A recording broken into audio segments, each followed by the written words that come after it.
السلام عليكم ورحمة الله. بسم الله والحمد لله والصلاة والسلام على رسول الله وعلى آله وصحبه ومن والاه أما بعد. Tuan-tuan dan puan-puan muslimin muslimat, hadirin hadirat yang dirahmati oleh Allah Subhanahu wa ta'ala, kita bersyukur kepada Allah kerana dengan izinnya kuliah kita pada malam ini dapat diadakan seperti biasa. Tuan-tuan, insya-Allah di dalam kuliah kita di sini kita akan mengambil sedikit ruang untuk mengenali satu golongan manusia yang sangat berjasa kepada agama Islam.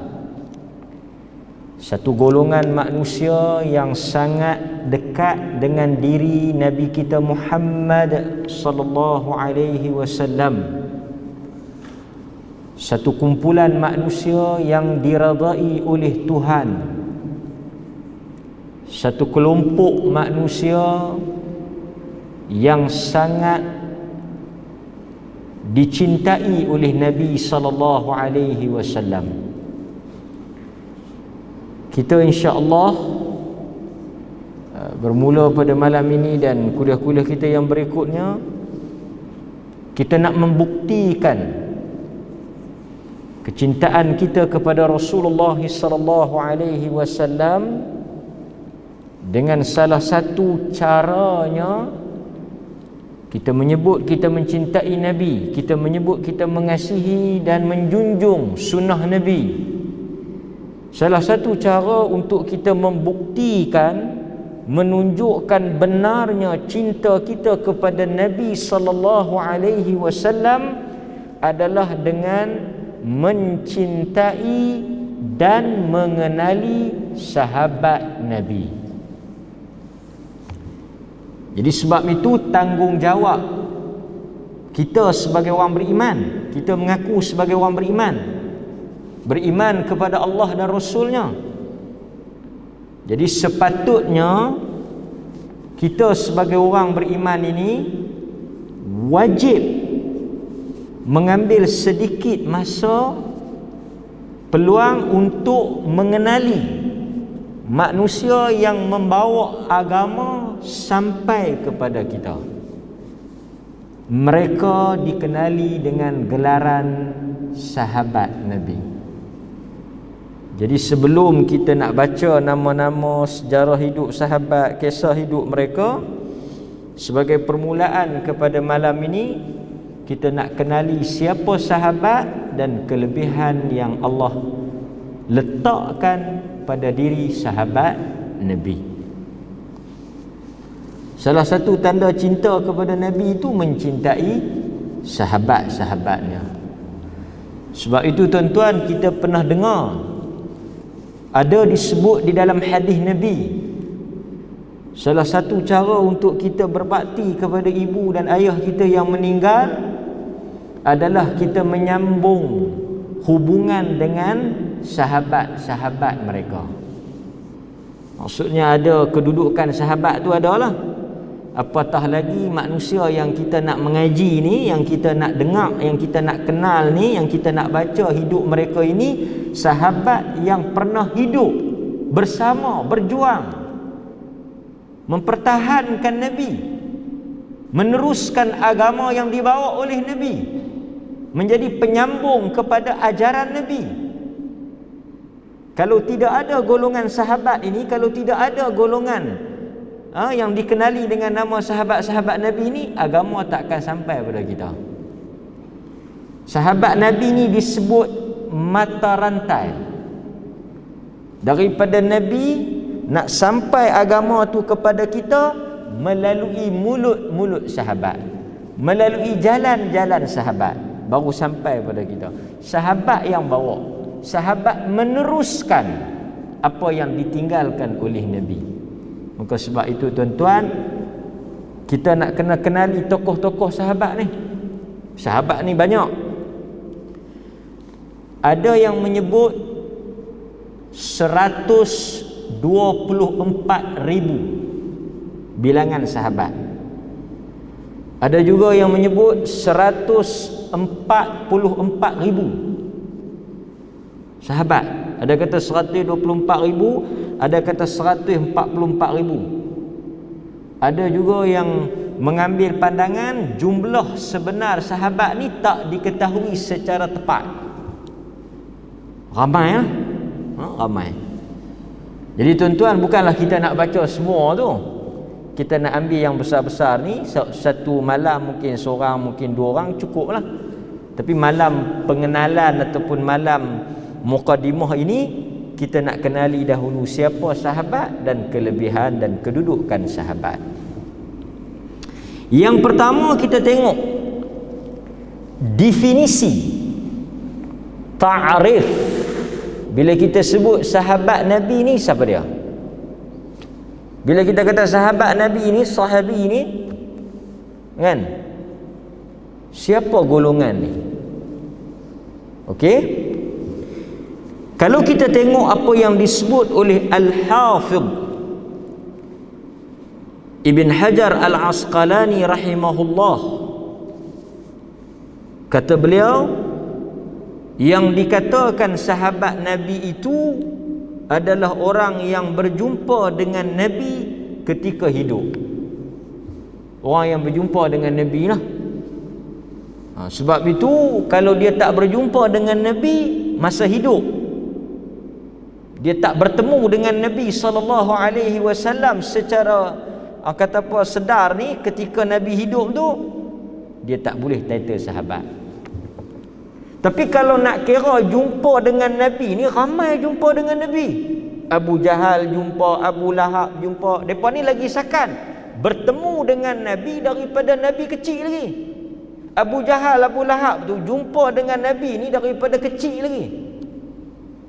Adakah Abu Jahal termasuk daripada sahabat Nabi kerana dia pernah bertemu dengan Nabi? Kita kena baca lagi.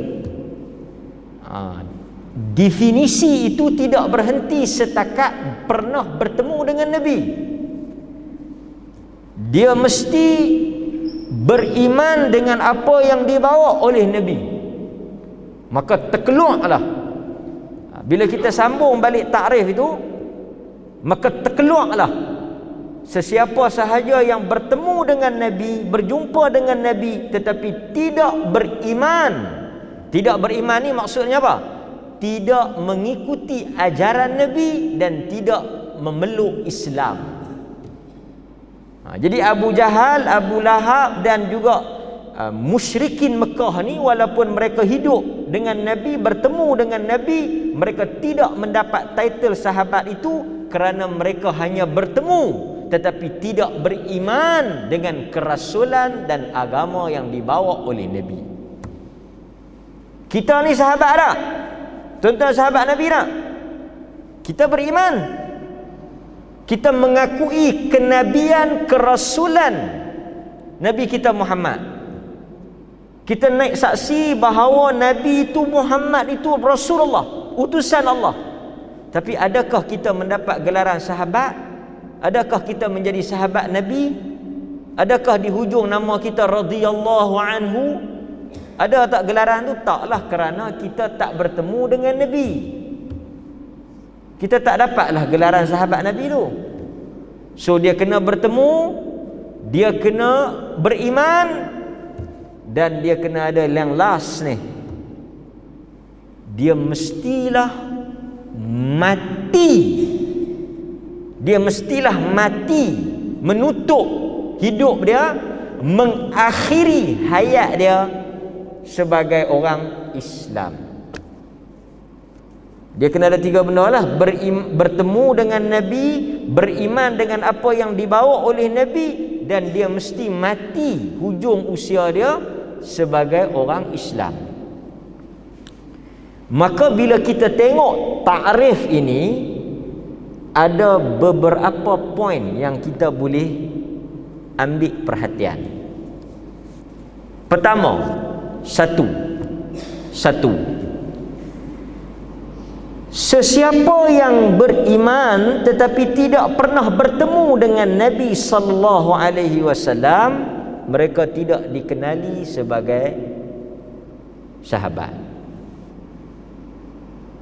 Depa beriman tapi tak jumpa Nabi, tak dan jumpa dengan Nabi, Nabi wafat ataupun depa wafat.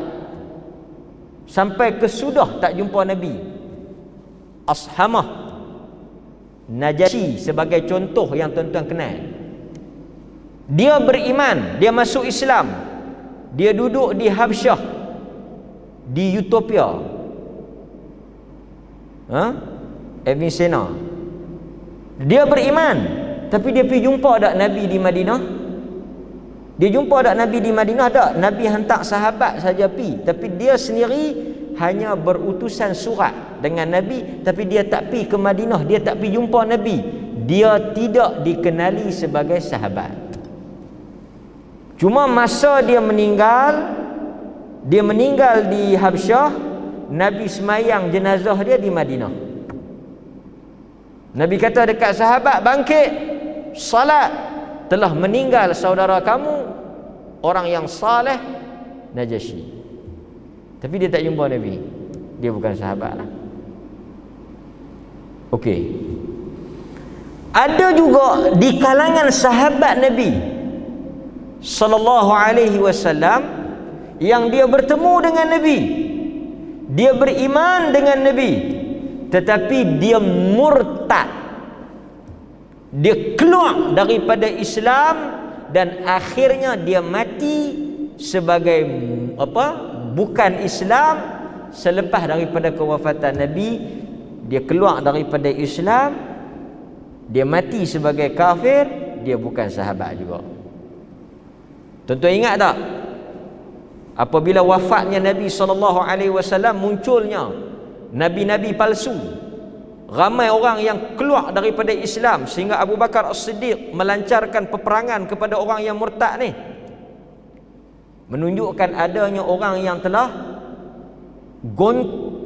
goncang iman dia, keluar daripada Islam. Selepas Nabi wafat, mereka ni juga tak dikenali sebagai sahabat. Jadi bukan senang nak dapat title sahabat tu. Jumpa Nabi ni walaupun sekejap, dia kira sahabat. Ada yang tak duduk dengan Nabi, mai daripada jauh jumpa dengan Nabi sehari dua hari, balik di kampung dia, lepas tu tak jumpa dah, sahabat.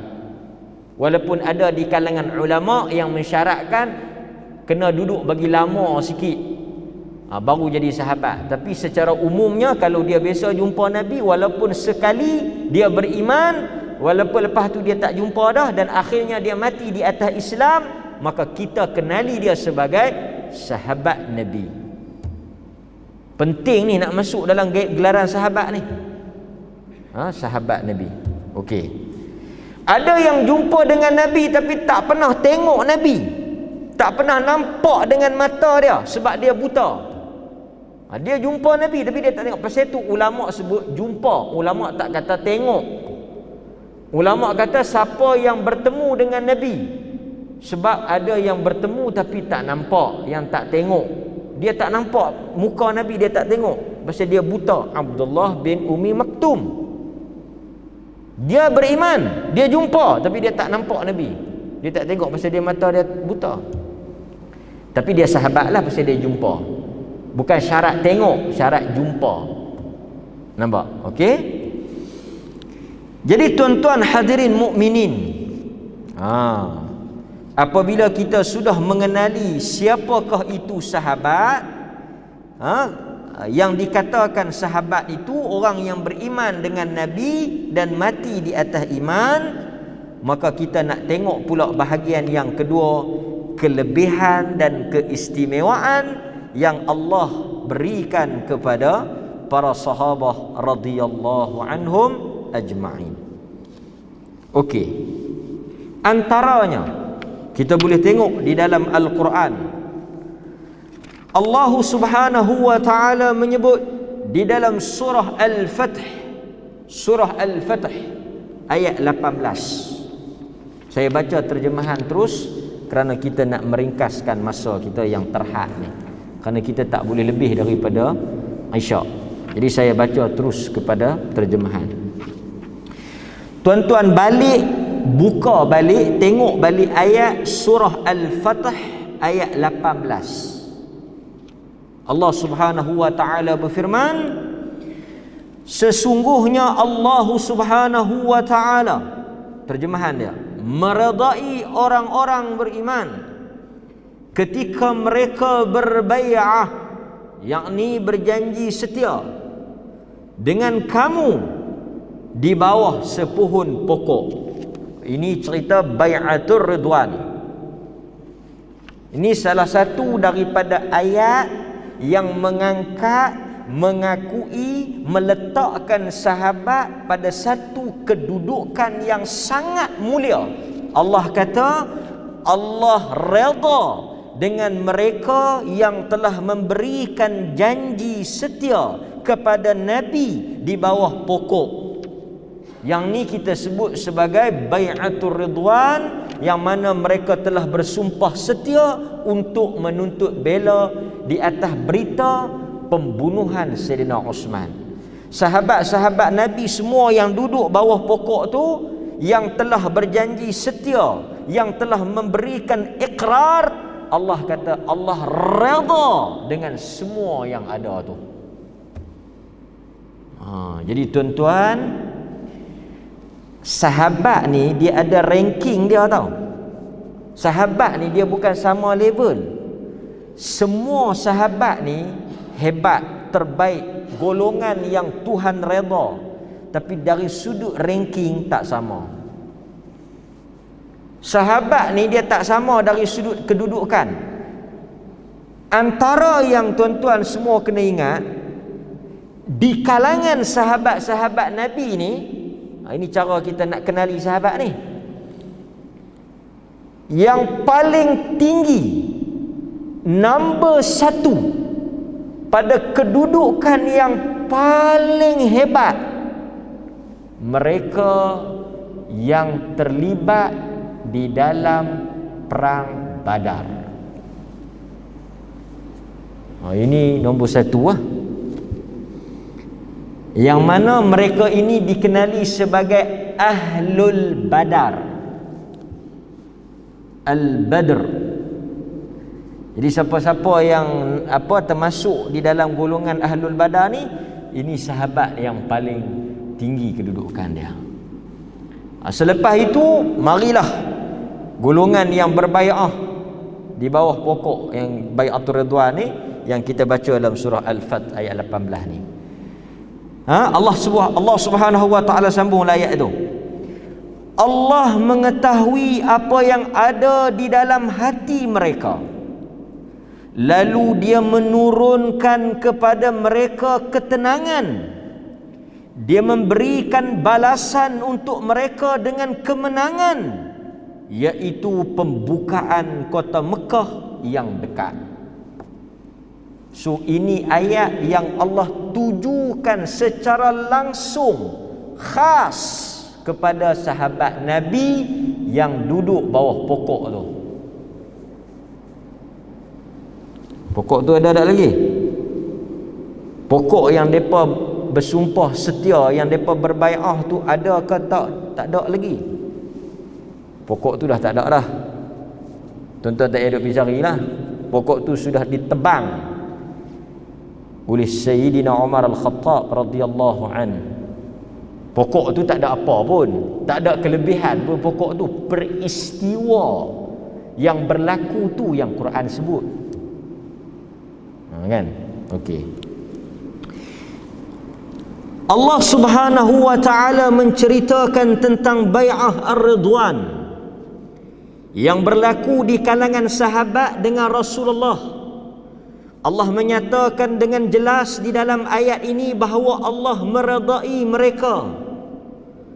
Sesiapa sahaja yang Allah redha, tentulah mereka ini akan meninggal di atas iman dan Islam. Apa maksud Allah redha? satu jaminan mereka akan meninggal sebagai orang Islam. Kita ada jaminan macam tu tak? Tak ada. Tuan-tuan dengan saya ni, ada tak jaminan walaupun kita mari salat 5 waktu, walaupun kita ni mengaku beriman, walaupun kita melaksanakan apa yang disuruh oleh Allah, ada atau tidak jaminan tuan-tuan akan menutup hayat tuan-tuan dan saya sendiri di atas Islam? Tak ada jaminan. Tak ada jaminan, tuan-tuan. Sebab itu Nabi SAW banyak mengajar kita, dan dia sendiri menunjukkan contoh, memperbanyakkan ucapan ya muqallibal qulub thabbit qalbi ala dinika wa ala ta'atika. Tu doa yang dibaca banyak oleh Nabi. Tuan-tuan jangan rasa tuan-tuan dah, saya pun samalah, kita semua ingatkan diri kita. Jangan sangka tuan-tuan, hati ni satu benda yang mudah dibolak-balik, mudah dipusing. Kadang-kadang awal kita ikhlas, di tengahnya belum tentu, tambah di hujung. Sebab itu manusia ni dia tak boleh jamin. Nabi kata, wahai Tuhan yang membolak-balik, yang mengubah-ngubah hati manusia, yuqallibu kaifa yasha. Dalam sebahagian riwayat, Allah itu mengubah hati manusia. Hati ini qalb, benda yang boleh berubah, boleh berpusing. Nabi kata, tetapkanlah hati. Sebab tu saya, tuan-tuan, menasihatkan diri saya, bila kita buat apa-apa kebaikan, doalah supaya Tuhan bagi 2 benda. Tuan-tuan buat satu-satu amalan, tuan-tuan buat satu-satu perbuatan, tuan-tuan buat apa-apa sahajalah kebaikan kepada manusia ke, ibadat ke, apa ke, tuan-tuan minta 2 benda. Satu, ikhlas. Yang kedua, istiqamah. Minta 2 benda. Saya dan tuan-tuan doa, bila kita buat ibadat, bila kita buat amalan, tak kiralah amalan apa pun, yang pertama ikhlas kerana Allah, yang kedua istiqamah. Istiqamah. 2 benda ni tak ada siapa boleh jamin. Cakap tak tentu lagi dengan ikhlas. Panjanglah kalau kita nak syarah. Okey. Yang kedua, Allah Subhanahu wa taala sebut lagi,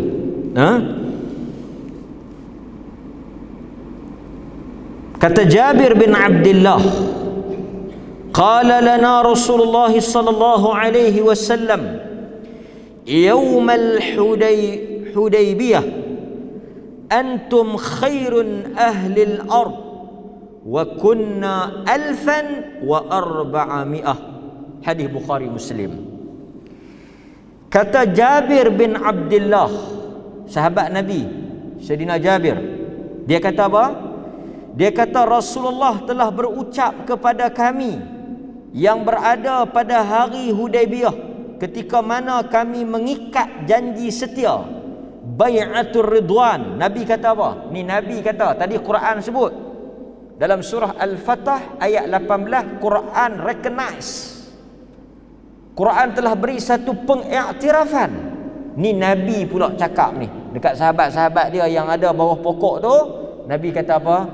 Nabi kata, antum khairu ahlil ard, kamu adalah sebaik-baik manusia di atas muka bumi ini. Tu perkataan Nabi. Antum khairu ahlil ard, kamu sebaik-baik manusia atas muka bumi ini. Manusia yang paling baik mereka yang berada di bawah pokok Ar-Ridwan tadi, Bai'atul Ridwan tadi. Allah puji, Nabi puji, cukup. Allah angkat, Nabi angkat. Tu yang kata sahabat tu, kan? Okey. Kata Jabir, berapa ramai sahabat yang duduk bawah pokok tu? Agak-agak tuan-tuan, berapa ramai? Jabir kata wa kunna alfan wa arba'ami'ah.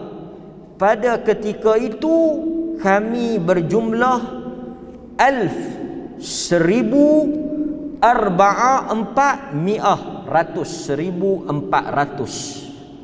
1400 orang. Jadi 1400 orang ni telah disebut diri mereka itu di dalam Al-Quran dan dipuji di dalam hadis. Okey, nampak? Seterusnya Allah Subhanahu wa taala memuji sahabat Nabi. Ini ayat yang kedua. Dahsyat tuan-tuan. Pujian mereka ini disebut dalam Quran yang kita duk baca ni. Ayat yang kedua, pasal tu tuan-tuan, agama kita agama mengikut jalan sahabat. Macam mana kita nak faham agama? Kita faham ikut cara sahabat. Pasal tu kita orang Islam dengan sahabat Nabi ni kena rapat, kena kenal, kena tahu, kena sayang, kena cinta. Nama-nama mereka kita kena kenal, sifat mereka, akhlak mereka, kelebihan mereka, kisah hidup mereka, kita kena kenal. Pasal apa? Pasal mereka ini manusia yang dipuji oleh Allah. Kita kalau tuan-tuan duk tengok kan masyarakat kita, sakat 100 orang apa-apalah dalam senarai dikeluarkan oleh majalah tu, 10 orang dikeluarkan oleh pihak tu. Kita akan kaji, kita nak kenal. Pasal mereka ni the 100% ke, the 10% ke, 10 orang ke apa ke, kita nak kaji hebat. Sebab apa? Mereka ini mendapat pengiktirafan daripada contoh apa dia tuan-tuan tahu? Tuan-tuan mesakan juga kan? Contoh kita bagi, mendapat pengiktirafan daripada The Times. Ni keresakan lah. The Times sebut ni 10 orang terhebat kan? Ataupun habis sakan sangat pun Malaysia pun bagi pengiktirafan pun kan, tokoh-tokoh pun kita pun kaji. Yang kita duk sebut ni, yang kita nak mengaji tentang mereka ni, yang kita nak kenali mereka ini dipuji oleh Allah. Allah puji. Tapi takkan kita tak rasa apa? Tak teringinkan nak kenal siapa dia yang Allah puji ni? Tak teringinkan nak ambil tahu tentang orang yang Allah puji? Kita puji manusia. Tuan-tuan, saya nak ulas sikit lah, ada masa. Kita kadang-kadang puji orang, pujian kita ni bukannya betul mana pun. Sebab manusia ni dia hanya kenali orang, dia hanya nampak orang daripada luaran.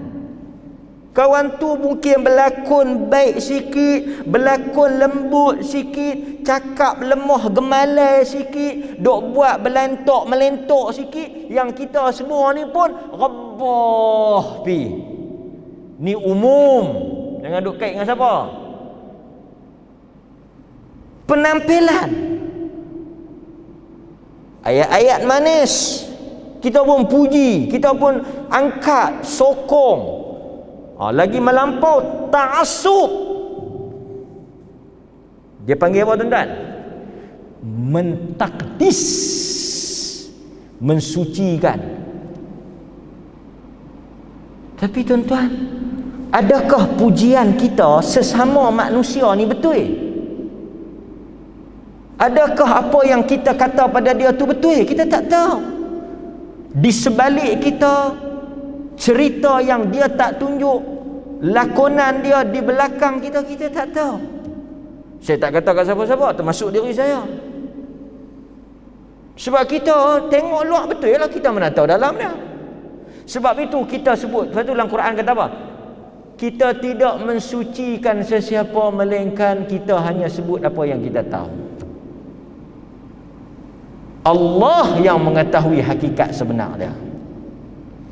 Sebab itu tuan-tuan, saya nasihat diri saya dan tuan-tuan semua, Bacalah apa yang Nabi baca. Saya pun duk baca siang malam pagi petang. Takut apa? Takut Allah Ta'ala buka aib kita. Tuan-tuan baca tak? Seingat saya masjid ni tu Imam Ustaz Hanafi duk ajar Al-Azkar. Mesti ada doa tu. Allahumma astur aurati. Kan? Allahumma astur aurati wa amin rawati. Ya Allah, Allahumma astur. Ya Allah, kau tutuplah. Kau peliharalah aurati. Auratku maksudnya keaiban aku, keburukan aku, kecacatan aku, kehinaan diri aku. Wa min fawqi wa an yamini wa an shimali wa min fawqi wa a'udzu bi'azamatika an ughtala min tahti. Daripada kiri, kanan, depan, belakang, atas, bawah, kita minta Allah tutup aib kita. Pasal itu Nabi kata, man satara musliman. Pasal itu kita jangan buka aib orang, jangan bercakap tentang keburukan orang. Nabi kata, man satara musliman fi dunya satarahu Allahu yaumal qiyamah. Allah akan jaga aib kita kalau kita jaga aib orang. Hadirin mukminin. Tapi yang saya nak cerita ni, kalau orang puji kawan tu, kita suka dia, kita nak ikut dia. Yang Allah puji ni buat tak reti pula. Ni Allah puji. Allah kalau dia puji, dia tahulah pasal dia maha mengetahui. Kalau kita puji boleh silap. Kan? Kadang-kadang orang tanya kita, tak salah kita. Dia kata macam mana nak ambil dia tu kerja dengan aku? Bagus, dia tu bagus. Ambil tengok tak bagus. Hang dulu puji sakan sangat. Hang dulu sokong sakan sangat. Hang tengok macam mana? Aku mana tahu. Kita manusia. Tapi Allah, Tuhan Jalla Jalaluh, Allah Tabaraka wa Ta'ala, dengan keilmunya yang meliputi alam ni, menguasai alam ni, dia tahu. So bila dia puji sahabat, the best. Jadi tuan-tuan tak mau kenal manusia yang Allah puji ni. Itu. Pasal itu saya kata tuan-tuan, saya selalu sebut, kalau nak jadikan contoh sahabat Nabi. Pasal mereka ni dah selamat, mereka ni memang dah confirm, mereka ni memang tak ada aib, mereka ni memang tak ada salah silap. Maksudnya apa? Mereka ni Allah dah bersihkan. Mereka ada buat dosa, mereka tak maksum, tapi artinya apa? Allah dah redha pada mereka, dosa-dosa mereka Allah dah ampun. Nampak? Okey, berikutnya Allah sebut di dalam surah At-Taubah, was-sabiqunal awwalun. Kita terus terjemahanlah ayat 100. Orang-orang yang terdahulu masuk ke dalam Islam daripada golongan al-muhajirun, yakni golongan Mekah, wal ansar, golongan Ansar, yakni golongan Madinah, dan mereka yang mengikuti golongan ini dengan baik. Allah kata apa? Allah redha kepada mereka, mereka redha kepadanya. Allah menyediakan untuk mereka syurga yang mengalir di bawahnya sungai-sungai, mereka kekal di dalamnya. Itulah kemenangan yang besar. Surah At-Taubah ayat 100. Kata Al-Imam Ibnu Kathir. Tuan-tuan balik tengok surah At-Taubah ayat 100. Kalau di rumah ada tafsir Ibnu Kathir, buka tengok apa dia kata. Kalau di rumah tuan-tuan ada tafsir Ibnu Kathir, buka. Kalau tak ada tafsir Ibnu Kathir pun, tafsir apa pun tak apalah. Habis sangat orang Malaysia ni, dia akan ada satu tafsir Pimpinan Ar-Rahman yang Jakim buat tu. Abdullah Basmih tulis. Syekh Abdullah Basmih. Ar-Rahman, tafsir Pimpinan Ar-Rahman Jakim. Tengok dalam tu pun boleh. Kata Al-Imam Ibnu Kathir, Ibnu Kathir kata, alangkah celakanya orang yang membenci atau mencerca sahabat, atau orang yang mencerca dan membenci sebahagian daripada sahabat, apatah lagi ada orang yang membenci penghulu para sahabat, iaitu Nabi sallallahu alaihi wasallam. Nampak? Kata Al-Hafidh Ibn Kathir, ada yang paling teruk sekali yang membenci penghulu para sahabat selepas Rasulullah wafat. Siapa dia penghulu para sahabat? Kuliah minggu depan kita akan baca tentang dia. Kita akan mula nombor 1 sahabat ni lah. Siapa dia tuan-tuan? Mesti boleh teka punya. Kata Ibnu Kathir, dia penghulu para sahabat. Manusia yang paling baik selepas Nabi, manusia yang paling afdal selepas Nabi. Ibnu Kathir kata, tidak lain dan tidak bukan As-Siddiq Al-Akbar, khalifah yang paling agung, Abu Bakar bin Abi Quhafah, yakni Sayyidina Abu Bakar As-Siddiq. Dia kata dekat siapa ni? Ibnu Kathir sedang merujuk kepada golongan yang menghina sahabat daripada kelompok Syiah. Nampak? Okey. Kemudian tuan-tuan, kita ambil sikit lagi. Di dalam Al-Quran juga mengangkat sahabat, memuji sahabat dan mengajar kita. Ni tanggungjawab kita, saya dan tuan-tuan semua ni. Apa dia? Mendoakan sahabat Nabi. Quran ajak suruh doa. Tuan-tuan duk baca tapi tak perasan kata doa tu untuk sahabat Nabi. Kita duk baca tapi tak tahu kata doa tu dia tuju kat sahabat Nabi. Tuan-tuan balik tengok di dalam surah Al-Hasyr ayat 8 hingga 10. Surah Al-Hasyr ayat 8, 9, 10. Balik buka tengok. Saya baca terjemahan dia. Saya baca, dan para fuqara, fakir-fakir miskin yang berhijrah, mereka itu diusir daripada kampung halaman mereka, yakni orang Mekah, kerana mereka itu mencari keredaan Allah. Mereka menolong Allah dan Rasulnya. Mereka orang yang benar. Quran kata mereka ni keluar daripada Mekah, tinggal anak bini, tinggal kaum keluarga, tinggal harta benda. Kerana apa? Kerana Allah dan Rasul. Allah kata mereka ini orang yang benar. Allah puji Muhajirin. Lepas tu Allah puji orang yang sambut mereka. Siapa dia? Ansar. Allah kata apa kat orang Ansar? Orang yang mendiami kota Madinah, mereka beriman sebelum kedatangan Muhajirin. Mereka mencintai orang yang berhijrah. Mereka tidak pernah menaruh keinginan di dalam hati mereka pada apa-apa yang diberikan kepada orang Muhajirin.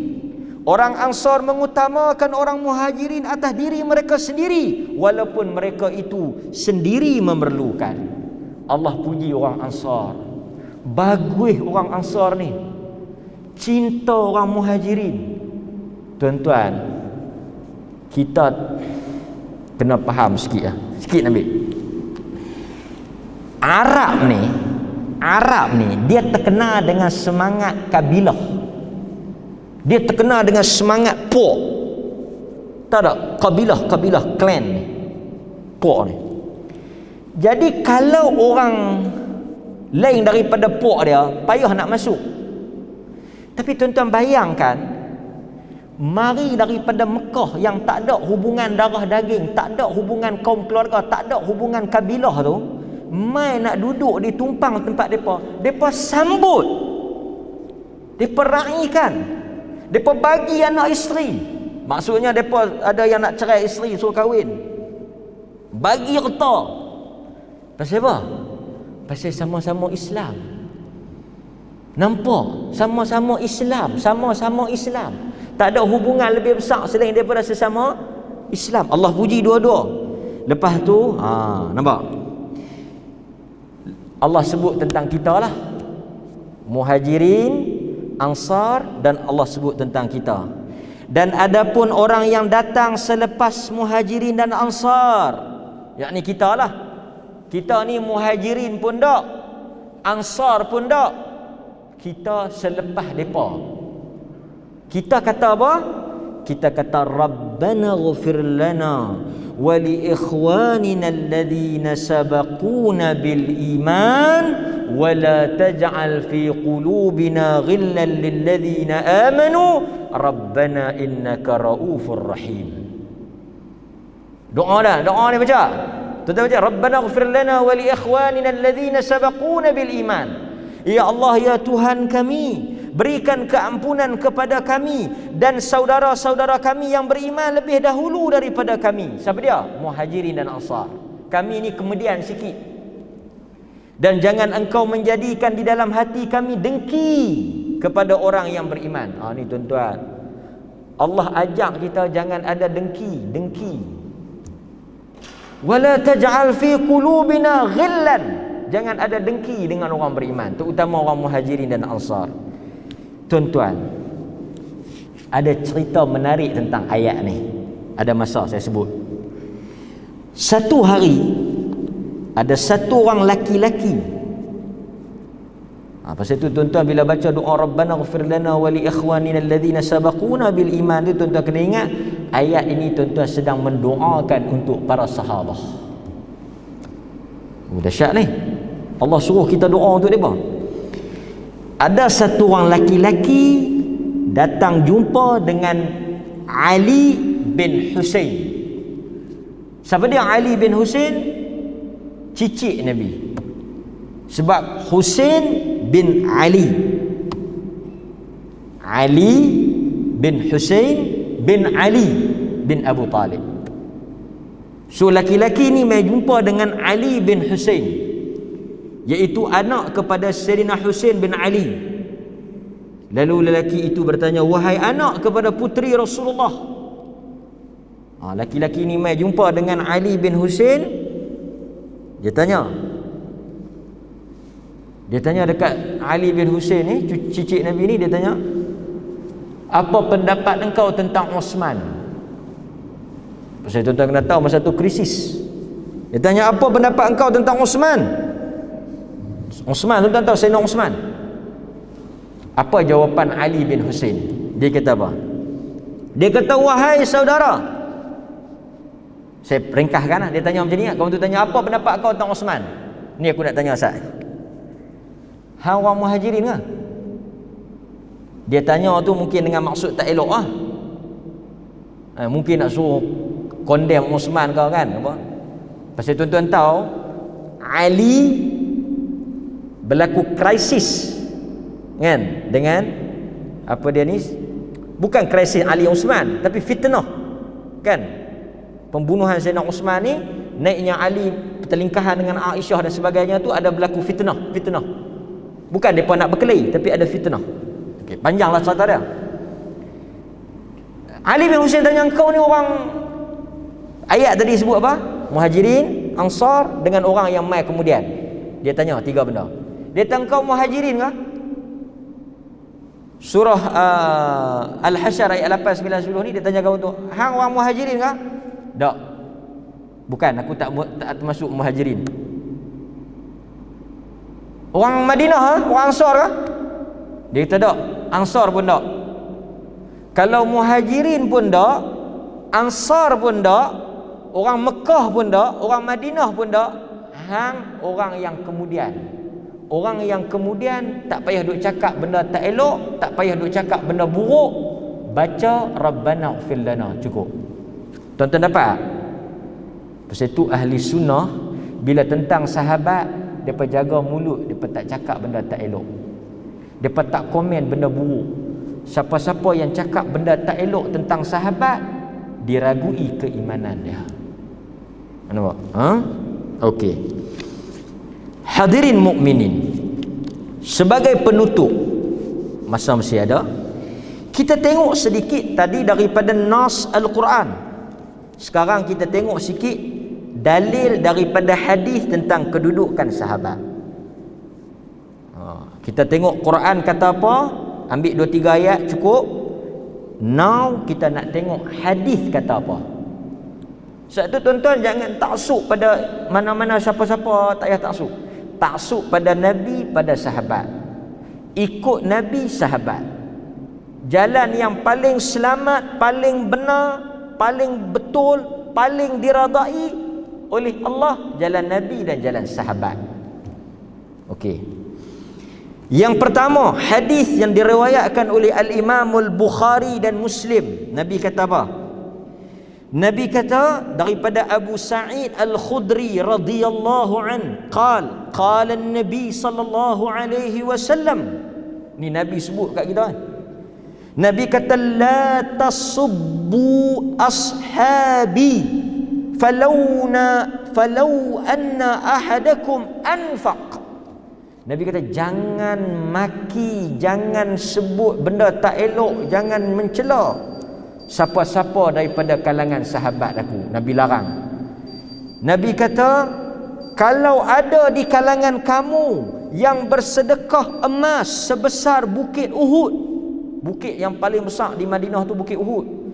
Kalau ada siapa yang pergi sedekah bukit Uhud, emas besar tu, dia duk rasa pahala dia besar, nak banding dengan pahala sahabat Nabi, setengah pun tak ada.